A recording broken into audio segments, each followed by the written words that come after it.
Pode Boa começar. noite. Hoje nós vamos dar continuidade à nossa meditação no livro de Segundo Reis, capítulo 23. Mas antes vamos fazer uma oração. Senhor, nosso Deus, nosso Pai, nós entramos, meu Deus, na tua presença nesse momento. E nós pedimos, meu Pai, que o Senhor venha estar presente nessa meditação. Meu Pai, que nós venhamos sair dessa meditação diferente da forma como vamos entrar. Porque nós vamos entrar, meu Deus, com um conhecimento e que nós venhamos sair daqui, meu Deus, com outro conhecimento, meu Pai, com outra mentalidade, com algo a mais, meu Pai. Que o Senhor venha falar, meu Deus, com cada uma de nós, aquilo que nós sozinha, meu Deus, não conseguimos compreender, que uma venha ajudar a outra, meu Pai, que cada palavra dita, meu Deus, venha acrescentar, meu Pai, ao nosso entendimento. Que o Senhor venha, meu Deus, estar presente de uma forma, meu Deus, como nunca, meu Pai. Não deixa que nenhuma palavra que saia da nossa boca venha de nós mesmas, mas que venha do Senhor, que venha ser o Senhor, meu Pai, falando com a gente, nos edificando, nos instruindo, meu Pai, e nos mostrando, meu Pai, a tua direção. O que é que o Senhor quer de nós, meu Pai? O que é que o Senhor espera de que o Senhor venha falar conosco, meu Deus, que a tua palavra venha se renovar dentro da gente. É o que nós pedimos e desde já te agradecemos. Em nome do Pai, do Filho e do Espírito Santo, nós entregamos essa meditação nas tuas mãos.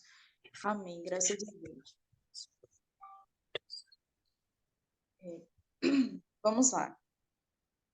No versículo 1 diz assim, primeiro o título, né? Josias renova o pacto. Versículo 1. E o rei enviou e se reuniram a ele todos os anciãos de Judá e de Jerusalém.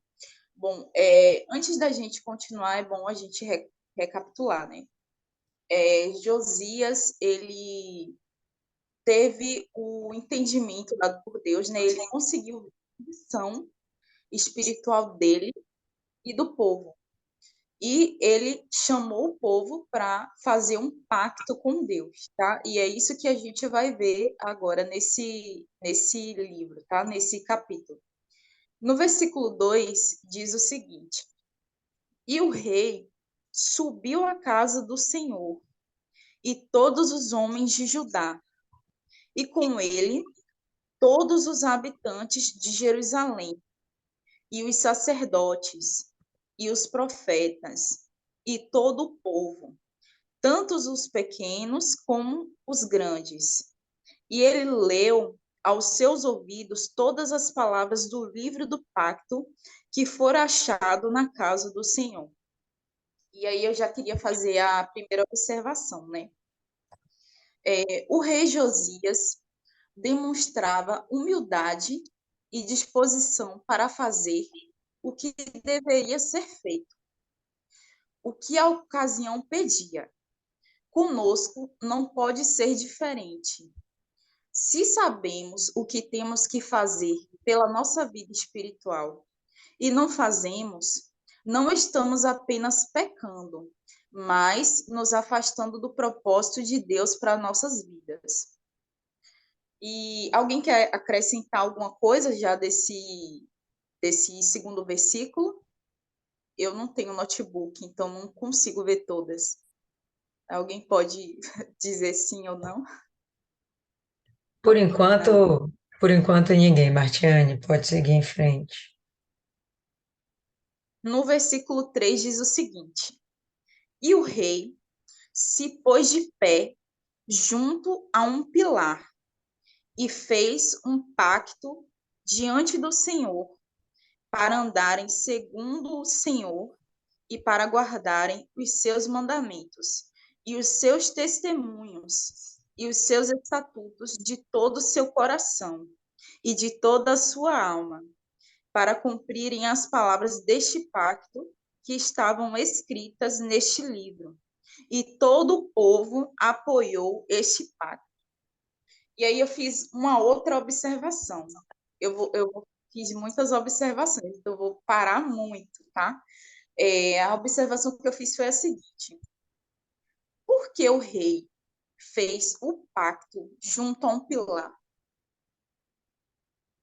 Alguém, alguém pode responder? Isso, na verdade, era um hábito, era um costume, no meio dos reis de Israel. A gente vai ver isso antes em outras situações também. E eu tenho o entendimento de que o pilar, enfim, é um pilar, né? É algo que sustenta uma estrutura, algo que sustenta uma edificação. No caso aí, o templo, né? Então, aponta para o fato de que o pacto que ele estava fazendo era, deveria ser, o pilar da estrutura que era Judá nesse momento, né? A estrutura que era aquele povo. Alguém? Mas ninguém aqui não. Certo, vou continuar. O pilar, né, ele tem a função de sustentar toda a estrutura de uma edificação.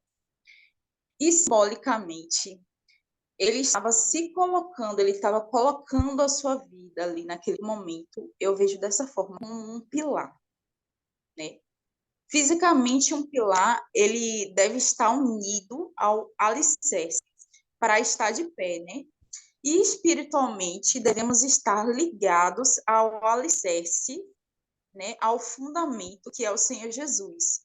E aí a gente agora vai passear na Bíblia. A gente vai abrir lá em 1 Coríntios capítulo 3, versículo 11.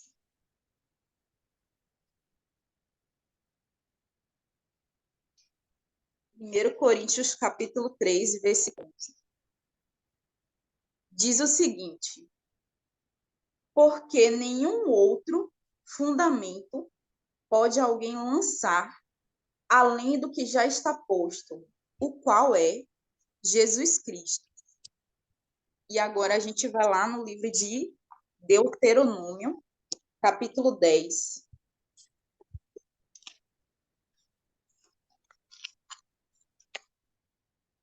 Peraí. Deuteronômio, capítulo 10, a partir do versículo 12. Diz o seguinte: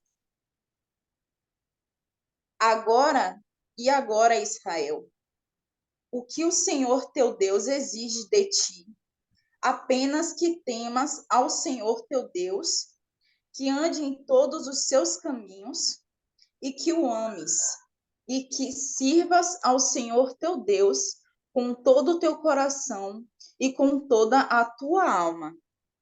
Né? E a gente vê que foi isso exatamente que Josias falou, né, para o povo.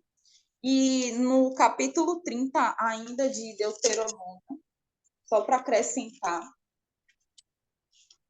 no capítulo 30, no versículo 9, diz o seguinte: e o Senhor teu Deus te fará abundantemente, abundante em toda obra de tua mão, no fruto de teu corpo e no fruto de teu gado e no fruto de tua terra, para o bem. Porque o Senhor teu Deus se alegrará contigo para o bem, como se alegrou com os teus pais, se ouvires a voz do Senhor teu Deus e guardares os seus mandamentos e os seus estatutos que estão escritos neste livro da lei. E se te converteres ao Senhor teu Deus com todo o teu coração e com toda a tua alma, porque este mandamento que te ordeno hoje não está oculto de ti, nem está distante. Foi só para reforçar, né, o que o rei Josias estava propondo para o povo, né? Deixa Agora eu vamos só, continuar. rapidinho, só fazer uma observação, Martine. Você leu aí que não está oculto diante de ti, né? Aqui na minha versão, está da seguinte forma. Cadê? Volta aí, qual foi esse último versículo que você leu? Está Aqui. É o 11. Porque este mandamento, olha só como está na minha versão. Porque este mandamento que hoje te ordeno não é demasiado difícil, nem está longe de ti. Aqui na minha versão, esse não é demasiado difícil, eu acho muito forte. Porque era muito complicado seguir todas aquelas regras. Era extremamente difícil. Mas você vê que o que Deus fala é que não é extremamente difícil, não é difícil. Quando a gente cogita falar de perfeição, que é o que Deus exige da gente, quando a gente olha Deus falando isso aqui, que não é demasiado difícil, não é muito difícil a gente seguir a vontade dele, a gente vai entender que quando ele exige perfeição, ele realmente exige perfeição. Não é uma metáfora, uma hipérbole, não, é de fato uma exigência, um mandamento do Senhor. Tudo bem que as regras de hoje não são iguais a essas regras aqui. Essas aqui são fundamentos para a gente, elas existem desde sempre e é para a gente continuar seguindo, tirando os rituais é, religiosos. Isso mudou completamente com Cristo. Mas o resto das outras coisas, dos mandamentos do Senhor, eles permanecem até hoje. O que Josias está exigindo do povo aquele tempo, né? Nesse momento que nós estamos vendo aqui em Segunda Reis, não era nada difícil para aquele povo seguir. O próprio Deus fala isso. Mas é extremamente difícil aquele povo compreender. Se ao menos eles compreendessem, com certeza eles praticariam, mas eles nem compreendiam o que que Deus falava com eles. Só queria fazer essa observação aí. Versículo 4 diz assim: E o rei ordenou a Ilquias, o sumo sacerdote, e aos sacerdotes da segunda ordem, e aos guardadores da porta, para retirarem do templo do Senhor todos os vasos que foram feitos para Baal, e para o bosque, e para todo o exército do céu. E ele os queimou na parte externa de Jerusalém, nos campos de Cedron, e carregou as suas cinzas até Betel. E aí eu fiz uma anotação, tá? No templo do Senhor estavam objetos que eram usados para adorar outros deuses. E esses mesmos precisavam ser retirados para que houvesse a limpeza espiritual. O mesmo deve acontecer com a nossa vida espiritual. Se ainda houver algo em nós que sirva como objeto de adoração ao mal, precisa ser retirado imediatamente. E aí, para reforçar isso, a gente pode ver lá em Mateus, né, no capítulo 6. Mateus, capítulo 6, no versículo 24. Mateus, capítulo 6, versículo 24, diz o seguinte: Calma, mulher de Deus, relaxe. Deixa o povo abrir a Bíblia em paz, respire. tem o notebook, então eu não consigo ler todo. Vai lá. Uhum. Tá. Diz assim: nenhum homem pode servir a dois senhores, porque ou há de odiar um e amar o outro, ou se apegará a um e desprezará o outro. Não podeis servir a Deus e a Mamon. E aí a gente pode trocar esse Mamon por todas as outras coisas que não se referem a Deus e que a gente sabe que são, sim, objeto de adoração ao mal, né? Cada uma tem esse entendimento, cada pessoa tem esse entendimento do que é uma adoração ao mal, né?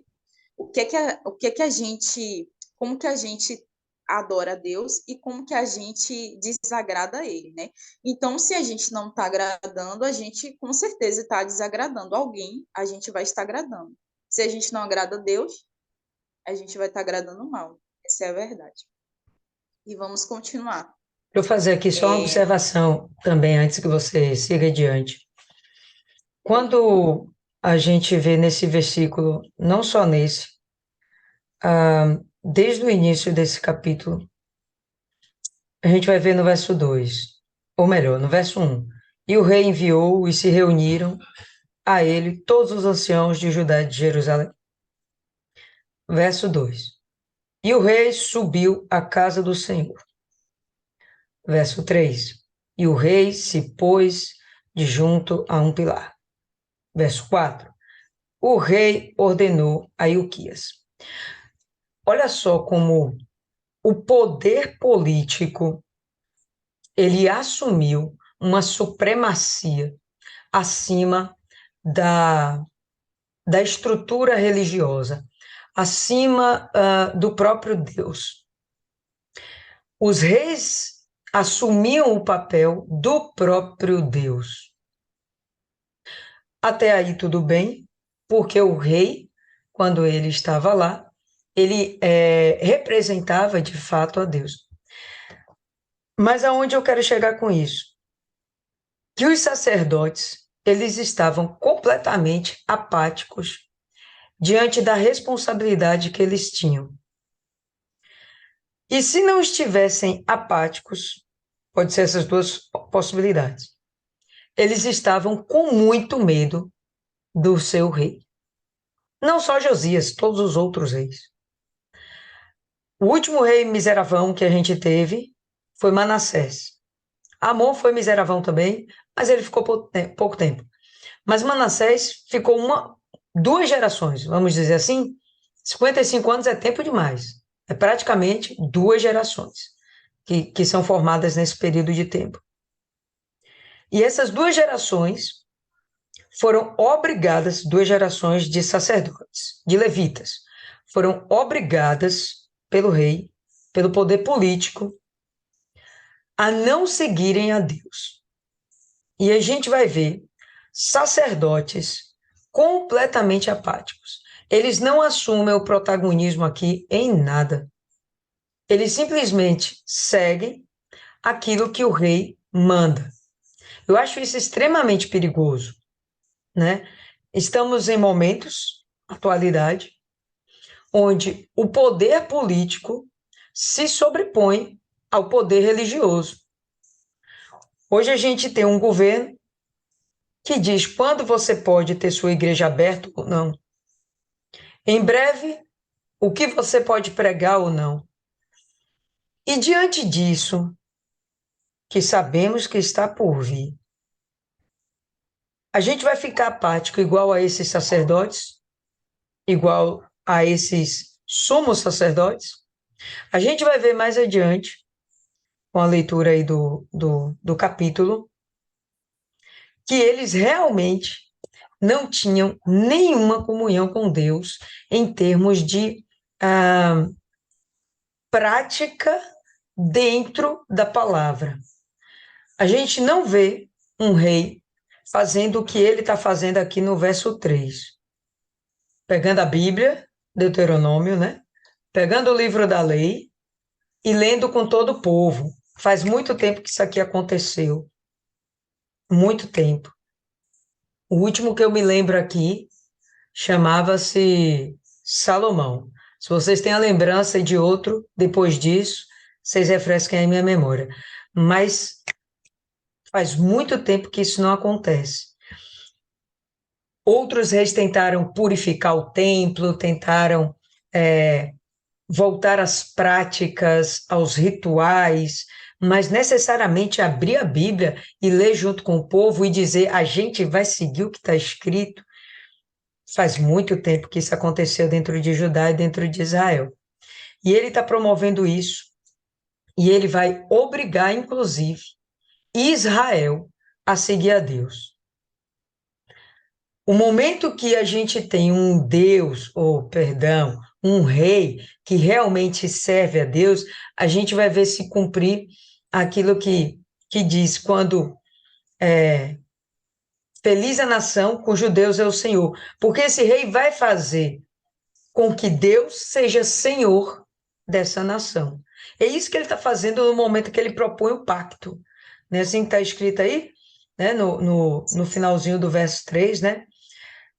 Para cumprirem as palavras deste pacto, desta aliança, que estavam escritas neste livro.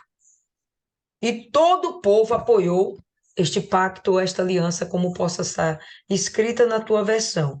Mas esse é o primeiro momento, depois de Salomão, que a gente vai ver essa intensidade de realmente ter uma purificação espiritual, desse povo realmente estar voltado para a sua comunhão com Deus.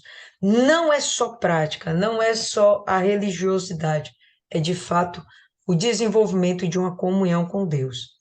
E aí, seguindo adiante, a gente vai ver que tudo procede das ordenanças do rei. O sacerdote, o sumo sacerdote, ele não tem a iniciativa de dizer, rei, vamos fazer isso. Até a leitura da palavra não partiu do sumo sacerdote. Ou eles estavam realmente muito subservientes, muito coniventes com o paganismo, com a mistura que estava lá dentro de Israel, ou eles estavam com muito medo de levantar a voz contra algum rei. O que também vai mostrar uma fragilidade na sua espiritualidade, né? Uma covardia de se posicionar espiritualmente. Vejam que são termos que a gente viu, deixa eu ver, isso aqui deve ter uns 2.500, 2.700 anos, e estamos prestes a ver coisas muito parecidas acontecendo, que a gente não venha se acovardar, porque nós somos os sacerdotes da atualidade, do tempo presente. Pode seguir aí, Martinho. No versículo 5 diz o seguinte: E ele pôs abaixo os sacerdotes idólatras. Talvez na sua versão esteja dizendo que ele retirou, ele removeu, ele destituiu do cargo, certo? Vamos continuar. E ele pôs abaixo os sacerdotes idólatras, aos quais os reis de Judá haviam ordenado para queimar incenso nos lugares altos, nas cidades de Judá e nos lugares ao redor de Jerusalém. Também aqueles que queimavam incenso a Baal, ao sol e à lua, e aos planetas e a todo o exército do céu. Versículo 6.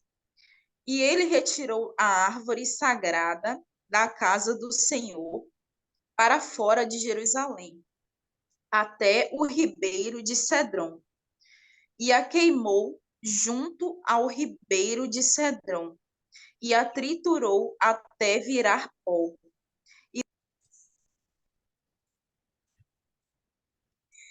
Versículo 5, continuando. E ele pôs abaixo os sacerdotes idólatras, aos quais os reis de Judá haviam ordenado para queimar incenso nos lugares altos, nas cidades de Judá e nos lugares ao redor de Jerusalém. Também aqueles que queimavam incenso a Baal, ao sol e à lua, e aos planetas e a todo o exército do céu. No versículo 6. E ele retirou a árvore sagrada da casa do Senhor para fora de Jerusalém, até o ribeiro de Cedron, e a queimou junto ao ribeiro de Cedron, e a triturou até virar pó, e lançou o seu pó sobre os túmulos dos filhos do povo. E aí eu fiz uma observação, tá? A árvore sagrada podia ter o nome de sagrada, mas por trás do nome havia algo maligno, que era a apostasia causada por ela. Hoje em dia, quantas não são as simbologias, objetos e adereços que parecem ser inofensivos, mas que no final nos afastam sutilmente de Deus. O ato de triturar até virar pó nos deixa o entendimento que tudo isso é fútil, tudo vira pó, assim como todos nós. Também mostrou que a falta de entendimento espiritual, a cegueira espiritual que havia no povo, não os deixaria isento das consequências que viriam sobre eles. E aí, só para reforçar isso, a gente vai abrir a Bíblia, lá no livro de Salmos, no capítulo 15. Salmos, capítulo 15,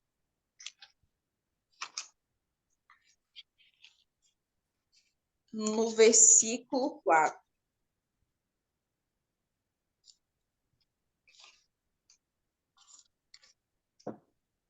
Diz o seguinte. Peraí.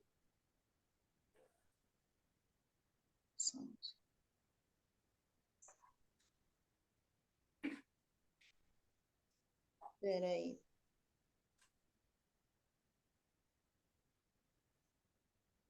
Eu acho que eu copiei errado. Peraí. Eu acho que eu marquei errado. Calma aí. Deixa eu ver se é assim.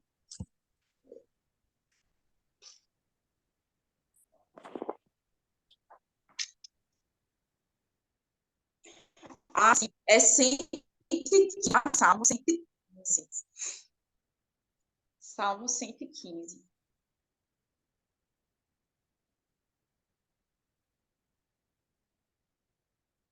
Salmo 115, versículo 4. Diz o seguinte: seus ídolos são prata e ouro, a obra das mãos dos homens. Eles têm boca, mas não falam. Eles têm olhos, mas não veem. Eles têm ouvidos, mas não ouvem. Eles têm narizes, mas não cheiram. Eles têm mãos, mas não seguram. Eles têm pés, mas não andam. Nem fala alguma sai através de sua garganta. Aqueles que os fazem são como eles. Assim também é cada um que confia neles. E aí está só reforçando a futilidade que tinha essa árvore sagrada, né? Aí vamos voltar lá. Agora, seguindo o versículo 7. Diz assim: e ele demoliu as casas dos sodomitas que ficavam junto à casa do Senhor, onde as mulheres teciam pingentes para a árvore sagrada. Isso, depois que eu meditei, eu li e reli, né? E aí, depois eu lembrei desse versículo, e aí, um fato me chamou muita atenção, né? Que, ou seja, elas fabricavam esse adereço próximo à casa do Senhor. É como se tivesse a igreja aqui e aqui do lado estivesse vendendo uma casa assim que vendesse ídolos, né? Para a gente ter uma ideia da falta de temor espiritual que esse povo estava, né? A falta de entendimento, né? Espiritual mesmo. Só continuando, o versículo 8 diz o seguinte. Antes de você entrar no 8, vamos falar aqui um pouquinho mais dessa árvore sagrada, porque o cristianismo acabou absorvendo essa árvore sagrada e essa árvorezinha que o pessoal chega e vai lá no Natal e bota na sua casa. Essa árvore sagrada, ela era um objeto de culto pagão, obviamente. E o que acontece? Eles pegavam as árvores que permaneciam verde o tempo todo, todas as estações do ano. E eles tinham aquilo como se fosse um sinal de fertilidade. Então, dentro do culto pagão, eles usavam essas árvores e eles tiveram a ousadia de colocar essa árvore dentro do templo da casa do Senhor. Que aqui o texto não fala mais templo de Salomão, né? A casa do Senhor. Eles tiveram a ousadia de colocar isso. E de tempos em tempos, ia lá essas mulheres que faziam os pingentes, que seriam pingentes também como ícones que levavam a ideia de fertilidade. Tudo isso aqui era uma forma de adoração e estava dentro de um culto pagão. Até o meados do século XIX, não, meados do século XX, a gente está no XXI, não é isso? Meados do século XX, a Igreja Católica proibia esse tipo de coisa. A Igreja Católica proibiu o uso de árvore de Natal. A Igreja Católica abraçou o uso das árvores de Natal com João Paulo II, aquele papa que veio aqui no Brasil, beijou o solo, não sei o que e tal. Mas só para vocês terem noção, nem a Igreja Católica admitia isso. Mas o cristianismo como um todo abraçou e inseriu dentro dos seus cultos, dentro dos seus lares, essa árvore, acrescentou ícones cristãos, a estrela de Davi, o vermelho simbolizando o sangue de Cristo, e tá lá essas coisas que até hoje, se a gente for lá dentro da nossa igreja, tem gente que pratica, bota a arvorezinha e faz aquela coisa toda, mas isso é algo completamente pagão. É como se a gente quisesse manter o que eles estão fazendo aqui. Ó, quando a gente lê aí no verso 7, ele demoliu a casa dos sodomitas, que ficava junto à casa do Senhor, como Martiane falou. Era vizinho, estava ali do lado. Mas quem eram os sodomitas? A gente já sabe que eram sacerdotes idólatras. Sodomitas porque eles praticavam ritos de cunho sexual no meio dos seus cultos.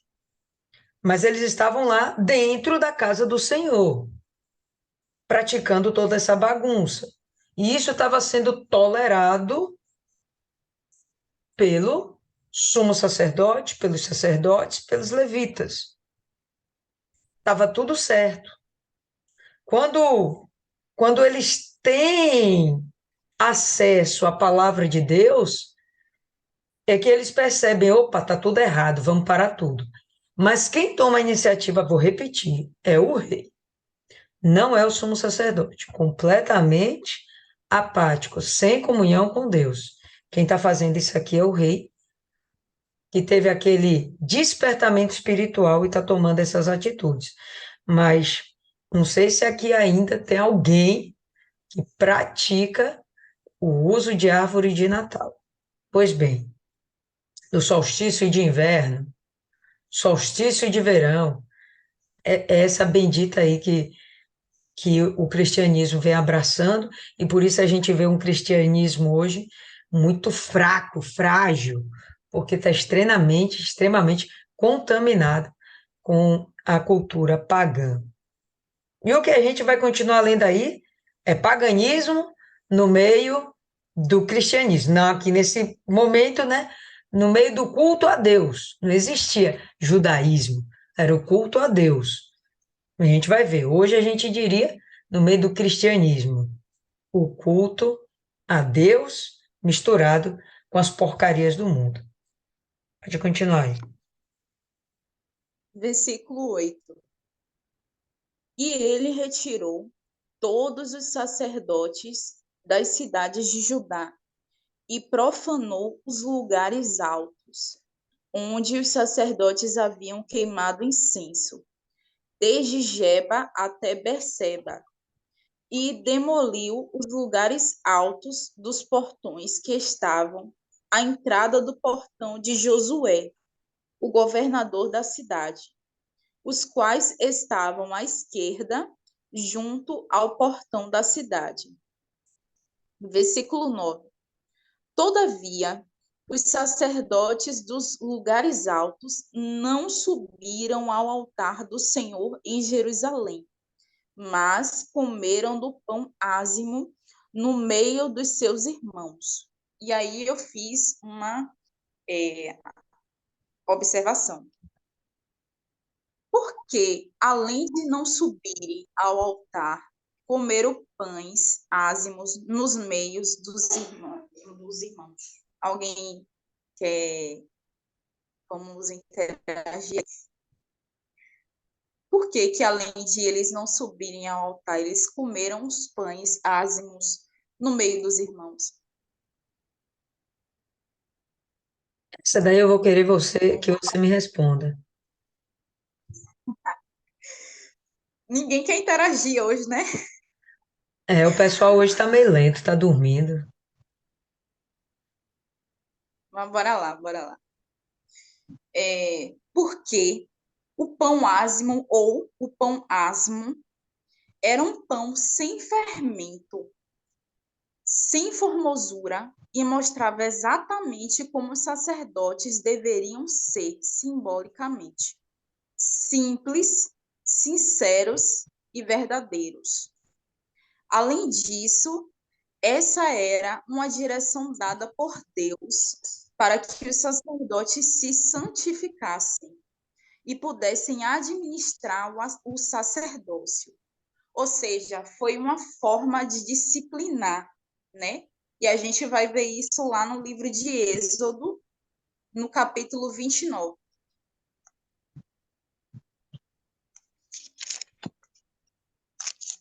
Êxodo 29, no versículo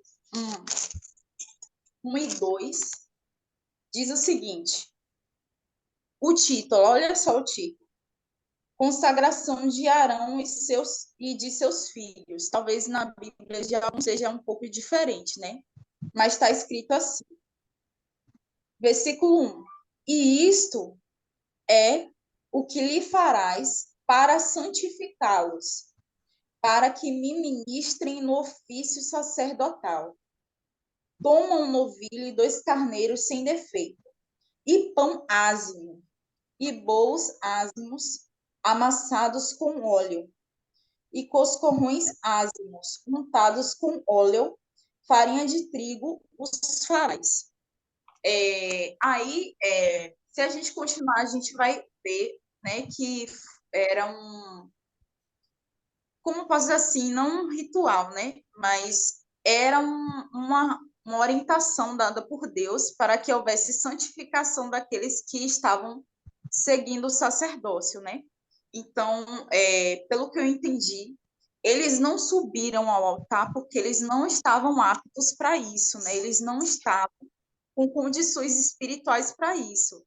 Então, foi ordenado que eles comessem esse pão, né, no meio dos irmãos deles, né, para que os irmãos vissem que eles não estavam com condições e, enfim, eles estivessem fazendo esse ritual ordenado por Deus, né? E a gente vai sempre estar vendo que Josias ele estava sempre tentando resgatar esses mandamentos de Deus, essas ordenanças de Deus o tempo todo, né, para que houvesse de fato esse pacto, né, que a gente vai ver que é um processo, né? No versículo 10 de 2 Reis 23 ainda, né, diz o seguinte: e ele profanou Tofete, tá? No vale dos filhos de Rinom, para que nenhum homem pudesse fazer o seu filho ou a sua filha passar pelo meio do fogo para Moloque, né? E aí eu fiz outra observação. Tofé,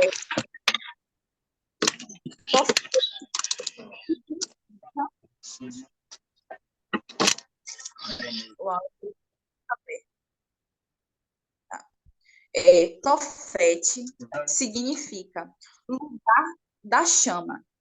Tofete era um lugar que estava situado no Vale de Rinom, e o Vale de Rinom ficava ao sul de Jerusalém, em algum ponto, né, da fronteira entre Judá e Benjamim, né?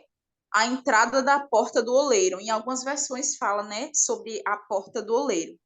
Como a gente pode ver em Jeremias, né? Quem quiser ver depois, não precisa abrir. Está escrito em Jeremias capítulo 19, 2, tá? Está especificando mais sobre a orientação desse lugar, que é exatamente isso que eu falei, de Judá e Benjamim. E nesse lugar havia prática do sacrifício de crianças a Moloque, né? Algo que não foi instituído por Deus, mas que era algo abominável. Podemos observar que o rei Josias estava colocando a casa em ordem outra vez, né? Ele estava resgatando a santidade daquele lugar. E a gente vai ver isso lá em Jeremias, capítulo 7. Quem quiser pode abrir, que Dona Lilian aí vai mostrar aí no mapa esses lugares. Enquanto vocês vão abrindo aí, Jeremias 7, aqui a gente vai ver o Vale de Inom,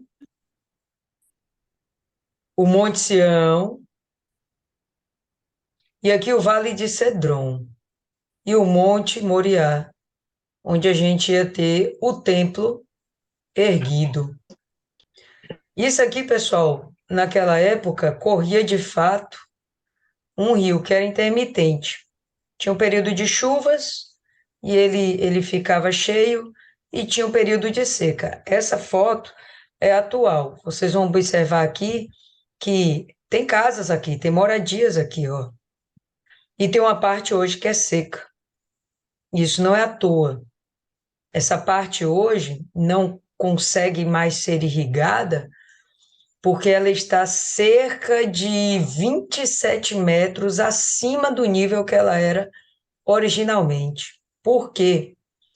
Porque sempre que vinham as destruições dessa região, as guerras, os saques, destrói, reconstrói a cidade, né? Os escombros vinham sendo depositados aqui. Então, de forma tal que elevou o nível dessa região e o rio não passa mais por aí. Essas águas foram desviadas e a gente vai ver que no passado isso aqui tinha inclusive campos. Jesus passou por aqui o tempo todo. Está o Monte Moriá aqui e aqui do lado está o Monte das Oliveiras, certo? O Monte das Oliveiras. Então, Jesus fazia esse trânsito aqui o tempo todo e aqui tinha um jardim, tá? Tinha um lugar bonito de se ver. E hoje o que a gente vê é que, na verdade, tá, é uma região seca.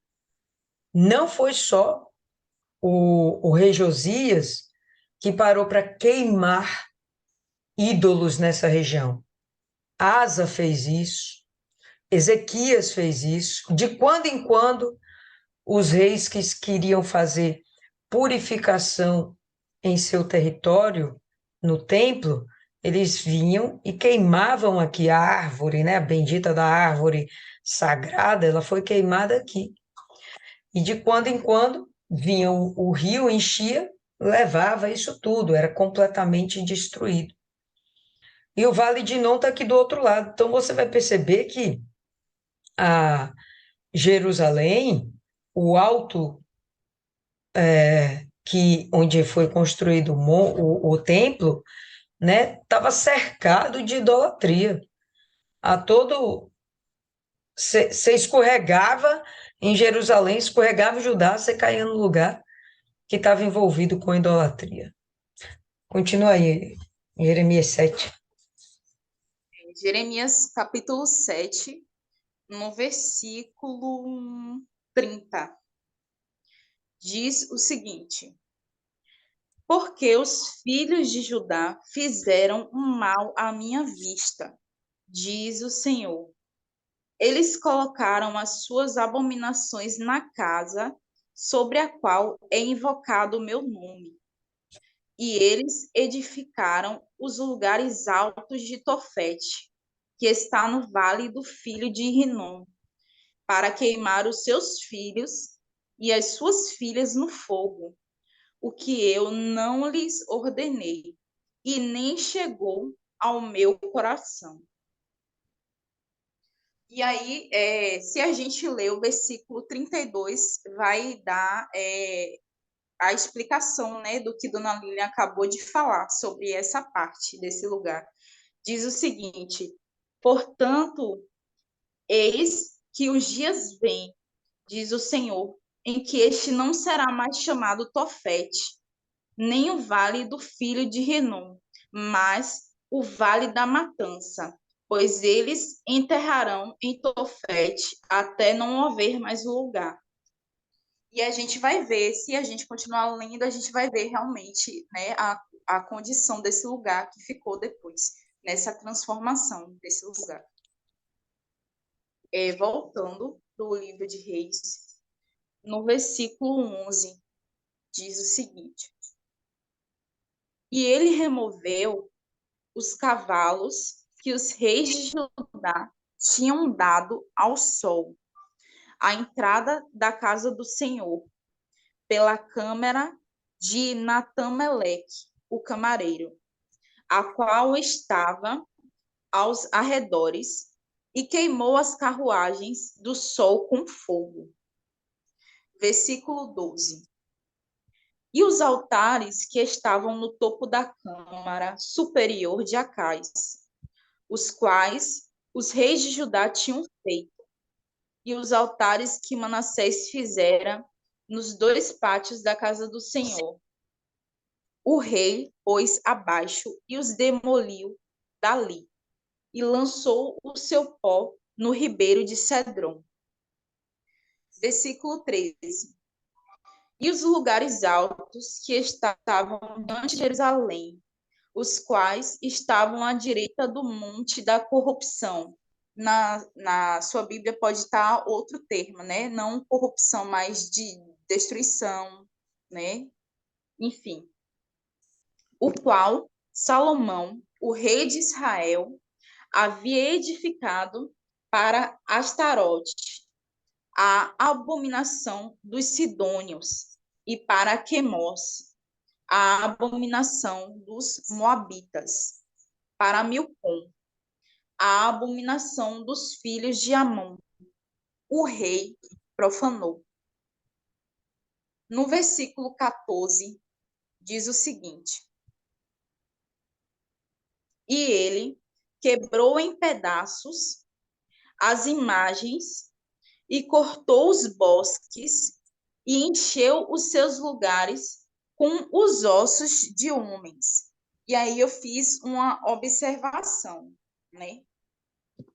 Que foi a seguinte: a atitude de encher esses lugares com os ossos de homens era para mostrar a todos a consequência do pecado, o salário do pecado. O preço do pecado foi muito alto, mas a oportunidade de fazer o pacto com Deus, de não apenas apoiar aquele pacto, mas também estar incluso. Essa oportunidade era gratuita e estava à disposição de todos. Hoje em dia não é diferente. Fazer um pacto com Deus é algo que exige disposição, mas que está acessível a todos que querem e creem. E a gente vai ver isso lá no livro de Romanos, capítulo 6.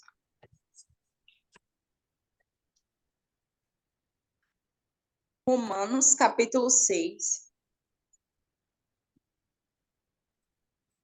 no versículo 23. Diz o seguinte: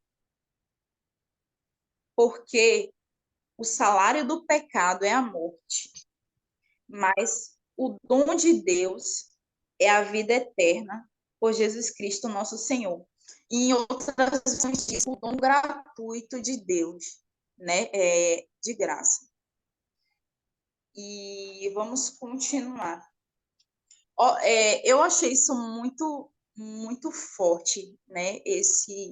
Essa questão de ele colocar, de ele encher, né? Com ossos humanos, aquele aquele lugar, porque realmente foi algo que ele queria que marcasse, né? Ele queria que o povo tivesse a consciência da consequência do pecado, né? Que é literalmente a morte.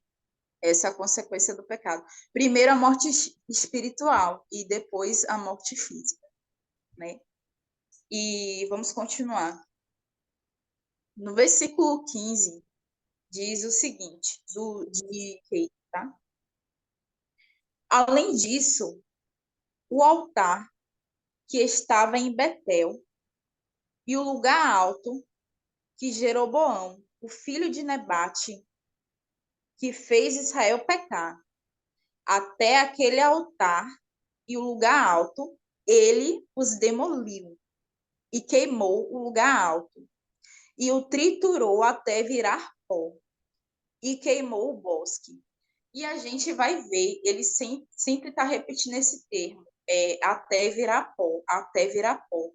Então, é realmente para mostrar que tudo isso era pó, era algo fútil, era algo inútil, era algo, eles estavam trocando um bem incomparável por algo que não levaria eles a lugar nenhum, né? Por isso eu sempre está repetindo isso, até virar pó, né?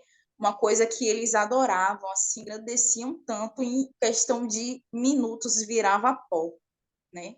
E isso, eu achei isso particularmente muito forte. Continuando, versículo 16, tá?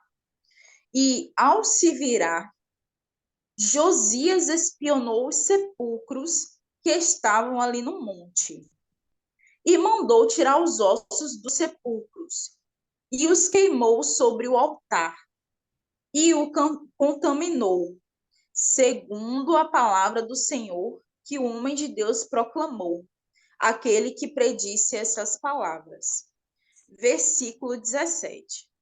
Então ele disse: que monumento é aquele que vejo?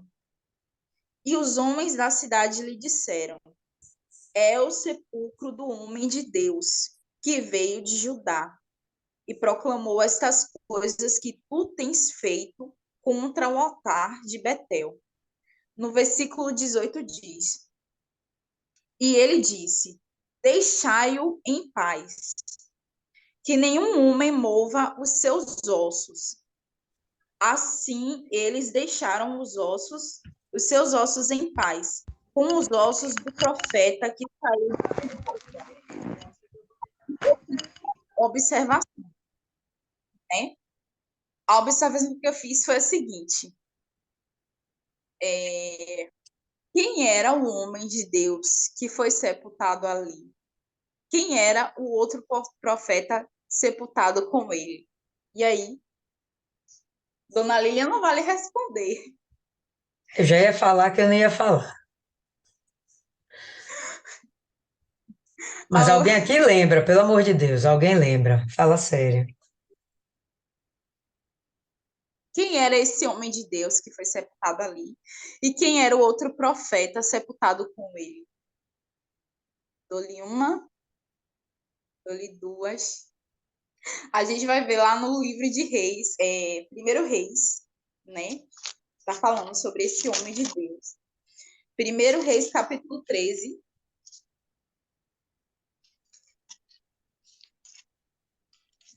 No versículo 26.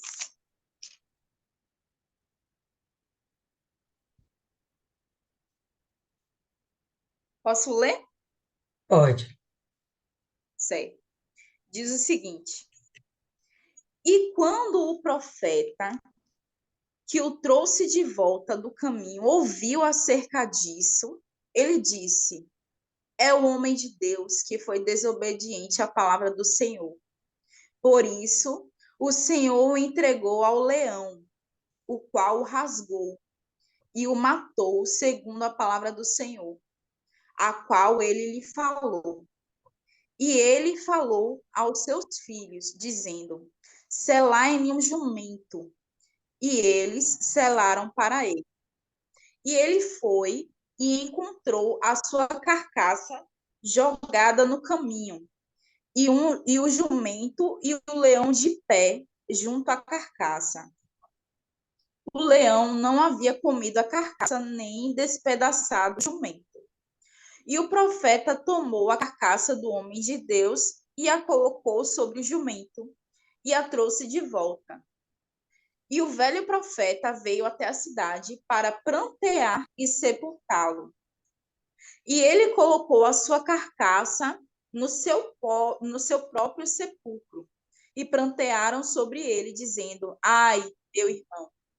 E sucedeu depois dele o ter sepultado, que ele falou aos seus filhos, dizendo: Quando eu estiver morto, sepultai-me no sepulcro no qual o homem de Deus está sepultado. Colocai os meus ossos ao lado dos seus ossos.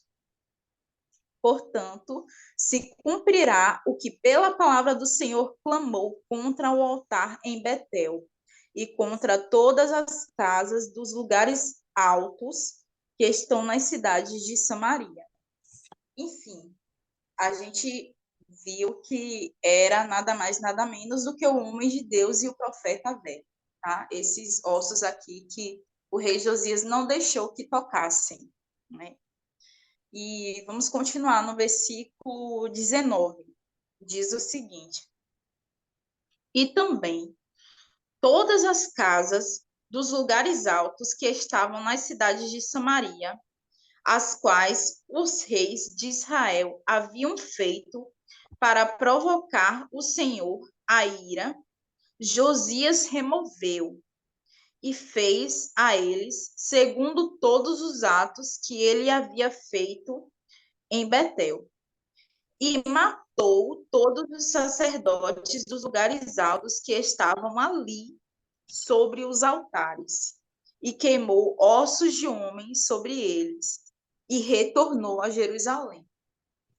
E eu queria parar por aqui, porque é muita coisa para ser destrinchada. E como vocês viram, toda hora abre um versículo, porque está reforçando o que está escrito, e não vai dar para concluir hoje. E alguém quer acrescentar alguma coisa? Eu quero acrescentar uma pergunta e você não vai poder responder. A gente vai perceber que quando ele estava. Duas coisas. Antes, observa que Josias ele está tendo uma penetração dentro de Israel. Sabemos que Israel já foi destruída, ficou um remanescente por lá. Esse remanescente subiu para Judá, não quis permanecer mais misturado com a idolatria. Eles desejaram, de fato, ter uma aliança com Deus, por isso eles sobem para Judá.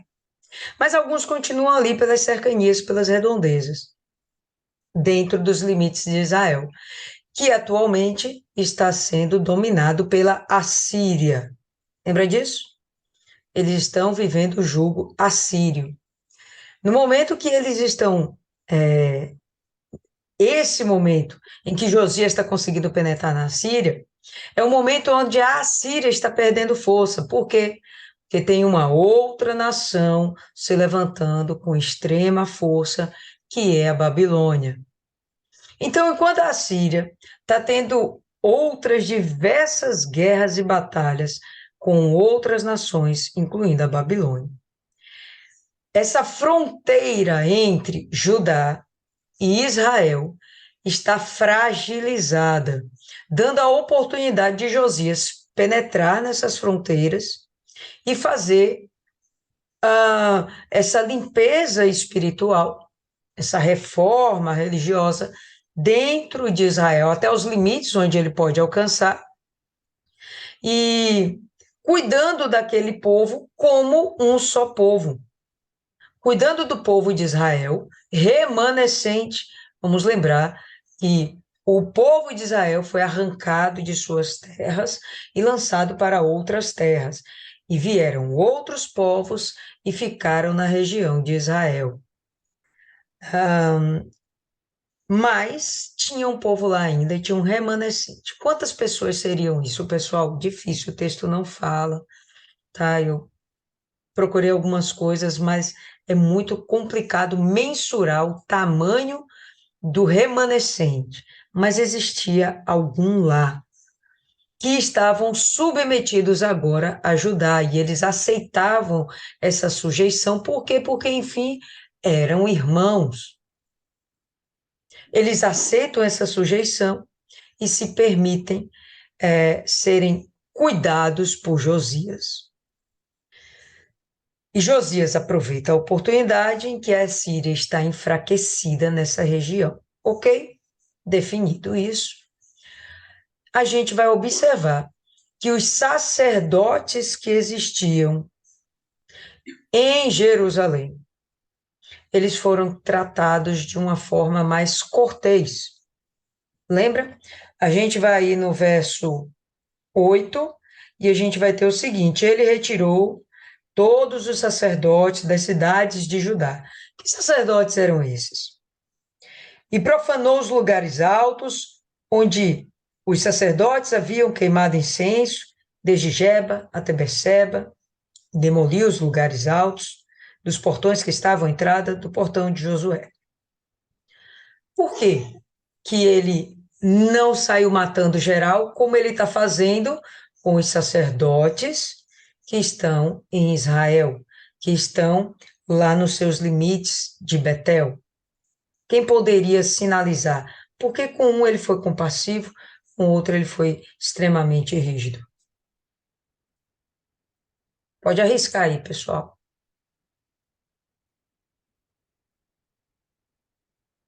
Fala aí, dona Cida. Já que ninguém se atreve, eu provoco. Fala aí, dona Cida. Não, dona Cida, a senhora tem que falar. É impossível a senhora ficar calada. Impossível, impossível, dona Cida. A senhora Não, sabe.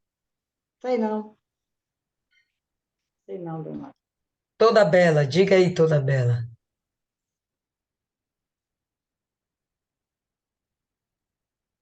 Vou ficar devendo essa para vocês. Ok, pessoal. Quando a gente observa esses sacerdotes desses lugares altos dentro de Judá, em Jerusalém, são aqueles sacerdotes que são, de fato, levitas. Só que eles estão servindo a Deus em lugares que não eram mais para estar servindo. Eles eram realmente sacerdotes. O que acontece em Israel? Israel não tinha sacerdotes. Jeroboão levanta sacerdotes, suscita sacerdotes no meio do povo. Mas sacerdote de verdade eram aqueles que vinham da linhagem de Levi. E isso só existia dentro de Israel ou dentro de Judá. Por quê? Porque quando ocorre a divisão, aquela cisão entre Israel e Judá, os levitas que estão dentro do território de Israel, lembra que levita não tinha um território particular, diferente das demais tribos, os levitas não tinham uma terra, eles viviam misturados com toda Israel. Mas quando ocorre a cisão, os levitas preferem permanecer fiéis a Jerusalém. Por quê? Porque lá era onde estava determinado por Deus para haver o culto a Deus. Então eles sobem de Israel, de modo que Israel fica sem nenhum sacerdote, sem levitas. Jeroboão começa um culto atrapalhado. Ele levanta o bezerro de ouro. Nenhum sacerdote levita em sã consciência aprovaria aquilo. Mas Jeroboão suscita lá no meio de Israel sacerdotes estranhos, que não são levitas. Tais sacerdotes, a gente vai ver Josias tratando agora com extrema dureza. Ele simplesmente mata. Os outros, não, por quê? Porque de fato são levitas. Estão fazendo um culto errado. O que ele faz? Destrói o lugar de culto deles. Destrói os lugares altos. De modo que eles foram profanados. Não pode mais haver culto naquele lugar. Os levitas, sacerdotes levitas, vão continuar existindo, ok. Não vão ser mortos, não vão ser destruídos. Vão ter uma chance de regeneração. Mas aqueles que já estavam contaminados, que eram realmente de raízes profanas, esses daí, eles não vão ser poupados. Se a proposta de Josias é, de fato, fazer uma limpeza, vamos lembrar, pessoal, Josias está impactado com o livro de Deuteronômio. Josias está extremamente tomado de temor a Deus. Já existe uma sentença sobre Judá, mas ainda assim ele quer fazer o melhor dele por si e por aquela nação, para agradar a Deus. Então, meu amigo, vamos fazer a limpeza. Consegui penetrar no território de Israel, vou limpar Israel também. Finalmente, aquele altar de Jeroboão, que ninguém tinha derrubado, nem mesmo Jeú, que chegou derrubando todos os altares idólatras de dentro de Israel, nem Jeú derrubou o bezerro de ouro. Mas chega agora Josias e sai derrubando tudo, destruindo tudo. Inclusive os falsos sacerdotes, eles vão ser eliminados. Então, por isso que ele preserva os sacerdotes de Judá, de Jerusalém, mas ele mata, ele elimina os sacerdotes que estão em Israel. Certo, pessoal? Alguém quer fazer mais alguma consideração? Pessoal, hoje aqui parece que caiu de paraquedas, viu, Martiane? Pessoal, hoje caiu de paraquedas, está assim meio aluado. Alguém quer fazer mais alguma consideração, alguma observação? É porque Martiane falou tudo, entendeu? E O bem golpe, explicadinho, o bem golpe, mastigadinho, ficou assim, ó, perfeito. o golpe. Ninguém quer fazer mais nenhuma observação, pessoal? Eu gostaria de fazer outra indagação. Por que que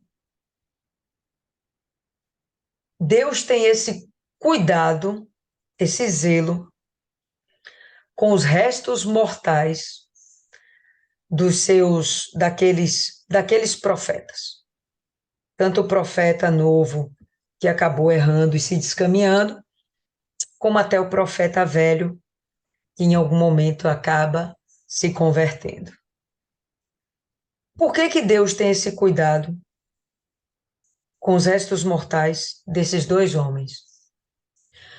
Se a gente vir na atualidade, a gente já ouviu falar que as entidades possuindo lá os seus aparelhos, né? Aqueles adoradores lá, povo do candomblé, quando eles vão fazer rituais dentro do cemitério, eles não profanam os sepulcros, os túmulos, que são dos fiéis a Deus. Eles não têm essa autoridade. Alguém saberia dizer o porquê desse cuidado todo com aquilo que no final das contas vai virar pó? Nenhuma sugestão, nenhuma ideia? Fala, dona Cida, pode abrir aí. Abre o áudio, dona Cida. Fale mesmo. Pode abrir o áudio. É Dona Meire que quer falar. Dona Meire quer falar? Fale, dona Meire, abre o áudio, fale Tá mesmo. fechado.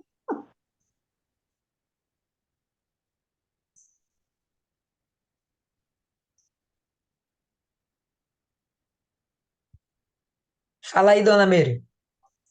Como é que eu abro? Já está aberto, está aberto. Pode falar. Eu acho porque é as almas que Deus toma conta, não? São as almas, hein? Então, é exatamente isso. Se o que interessa a Deus são as almas, por que o cuidado com os restos mortais? Porque As as almas, almas que ele está cuidando, que ele cuidou sempre, como foi embora, o Espírito retorna para o nosso Senhor Jesus. A até aí vida tudo bem. espiritual. Até aí tudo bem. Mas eu ainda não entendo por que o cuidado com os restos mortais. É uma dúvida minha aí, e pelo jeito eu vou continuar com ela, né? Ninguém quer eliminar minha dúvida. Fala toda, Bela. Essa pergunta a gente pode responder na próxima aula? Na próxima meditação, né? Porque não tem aula aqui, professor. Tá na escolinha. Terça-feira. Pode ser, pode ser. A gente continua amanhã esse capítulo e deixo aí esse questionamento para a gente entender melhor por que esse cuidado com o corpo, sendo que o que interessa é a alma. Fale, dona Zila. Dona Zila quer falar, pode falar, dona Zila. Você, você perguntou por que o cuidado com as almas, mas você disse que hoje em dia não tem mais esse cuidado. Não, não falei nada disso. Como foi Até que a senhora entendeu isso? Eu não falei nada disso. duas coisas na primeira parte. Você perguntou o porquê que Deus tem cuidado com as almas deles, né, dos próprios. E depois você Não, perguntou o até cuidado não com as almas, o cuidado com os restos mortais. Porque se de fato o que interessa a Deus é justamente a alma, então por que o cuidado com os restos mortais? Entende? É exatamente isso. A alma, sim, ele vai cuidar, perfeitamente compreensível.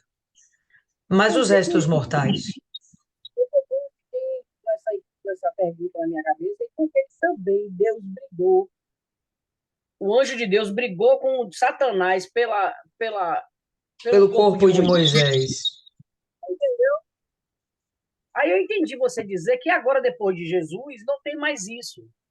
Aí você mesma respondeu, eu acho. Você falou assim: eu acho que é porque esse povo que são macumbeiros, que gostam de fazer rituais, essas coisas com os corpos, os restos mortais do ser humano, para que eles não viessem fazer isso com os profetas, com as pessoas escolhidas de Deus, entendeu? Então Deus protegia até virar pó. Sei lá. Então, Sei lá, é ótimo. é uma pergunta interessantíssima essa. Pois é, Cristiane vai trazer essa resposta para a gente amanhã. Tá fechado. Martiane, diga aí quem vai fazer a oração hoje e, e vamos encerrar por hoje. Dona Rosa, Dona Rosa tá aqui. Se ela não dormiu, ela tá aqui.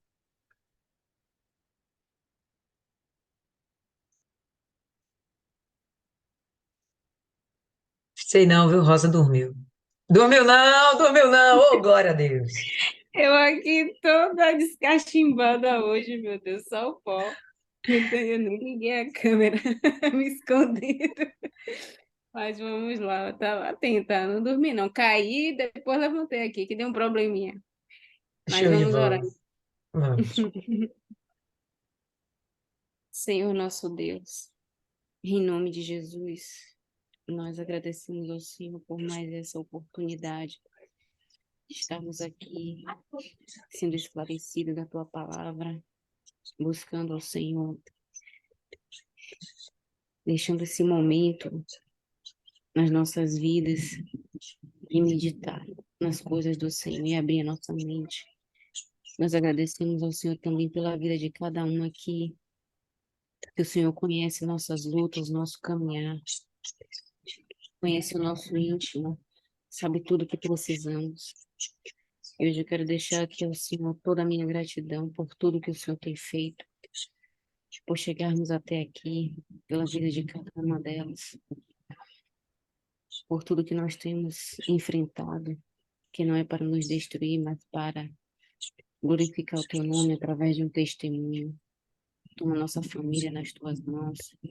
Toma nas tuas mãos as almas que nós temos sido responsáveis de falar do Senhor, de cuidar, a oportunidade que temos por cada coisa que o Senhor coloca em nossa vida através da tua obra. Pedimos forças para que o Senhor nos dê condições de chegar até o final dessa caminhada. Toma tudo nas tuas mãos e a meditação de amanhã prepara a nossa vida para tudo que o Senhor precisa fazer. Que teu Espírito Santo possa ter liberdade para trabalhar em nós e através de nós, para a glória do teu nome. Eu agradeço por tudo, em nome do Pai, do Filho e do Espírito Santo. Em nome de Jesus. Amém. Amém, povo lindo. Então, por hoje é só. E amanhã a gente continua.